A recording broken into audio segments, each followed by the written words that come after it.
Good morning, my brothers and sisters. Welcome to episode number 89 in Be With Me. We're in Genesis, and we're going to talk about something that is just a little bit strange. We're going to talk about circumcision today, which you have to ask the question is, what was God thinking? And there was this marker, circumcision, about who's in the family of God. So to find out who is in the family of God, you had to look in their pants. But now it's changed, New Testament. Now you have to look at the heart. So here's the context of the passage. It's God is making a covenant with Abram, who is now given him a new name, Abraham, and he's going to give him lots of people. He's going to give him lots of descendants. Then he's going to give him a place as an everlasting possession. And if you wonder about that, just turn on the news today, then you'll see that it's still in dispute. And then because this is a covenant of God, and God has attached himself to a particular covenant, a people, and a place.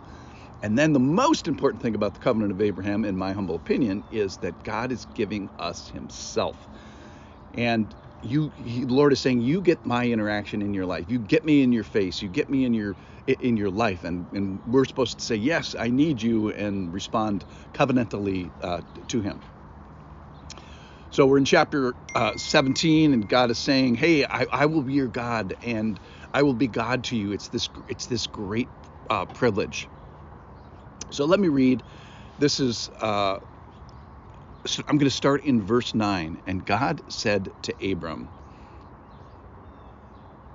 17:9, God said to Abram, as for you, you shall keep my covenant, and you and your offspring after you throughout their generations. This is my covenant which you shall keep. It's between me and you and your offspring after you. Every male among you shall be circumcised. You shall circumcise the flesh of your foreskins, and it shall be a sign of the covenant between me and you. He who is 8 days old among you shall be circumcised. Every male throughout your generation, whether born in your house or bought with your money from any foreigner who is not of your offspring, both he who is born in your house and he who is bought with your money, shall surely be circumcised. So shall my covenant be in your flesh, an everlasting covenant. Any uncircumcised male who is not circumcised in the flesh of his foreskin shall be cut off from his people. He has broken my covenant.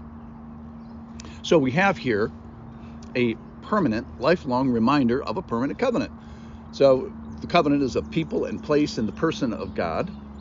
The problem is that humans cut covenants imperfectly, and only with God helping us and him putting his thumb on the scale of justice can we make it. So this covenant is still in force. The sign of the covenant is different, but this covenant of I will be your God, you will be my people, that covenant is still in force today and will be forever, which is so wonderful.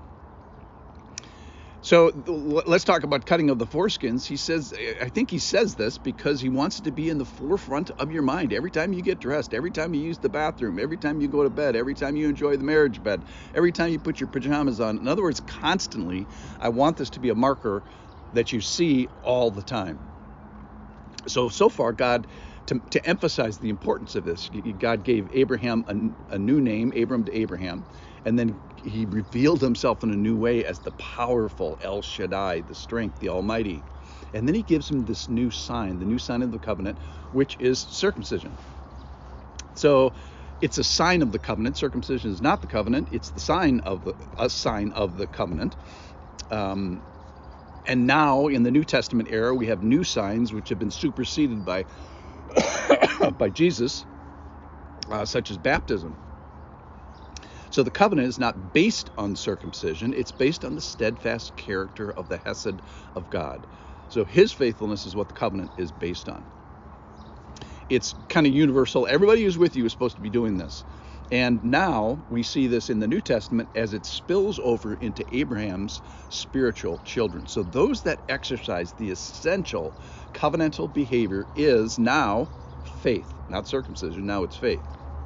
It was faith with Abraham as well. And it's everlasting. So the covenant that we were talking about here in 2080 BC approximately is still in force today. Why? Because what's stronger than God's promise? Nothing.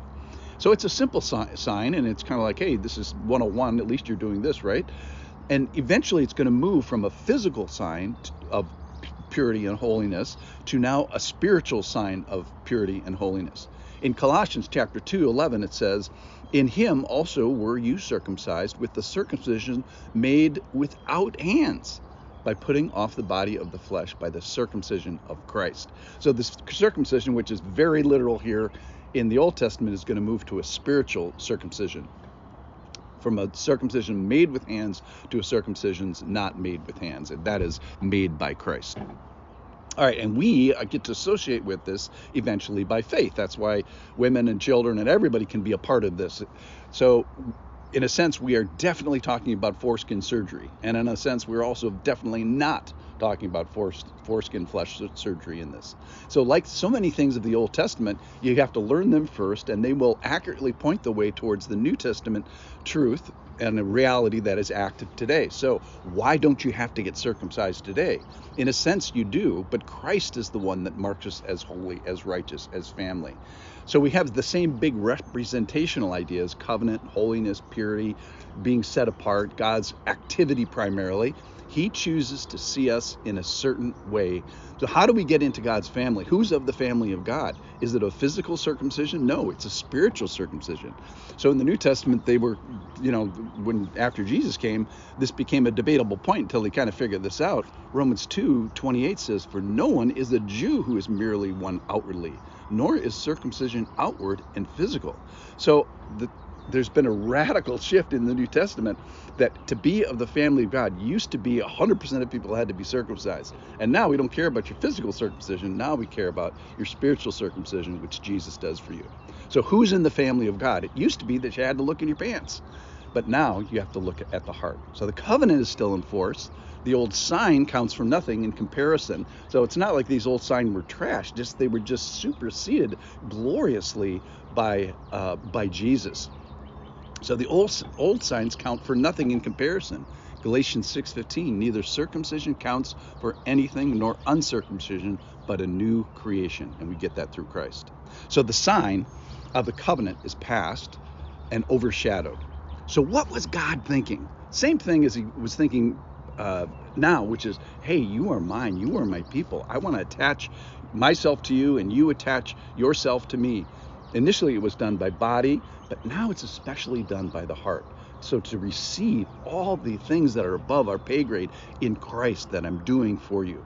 So circumcision used to be of the flesh. You had to look in your pants. Now we look at our heart. Thanks for listening.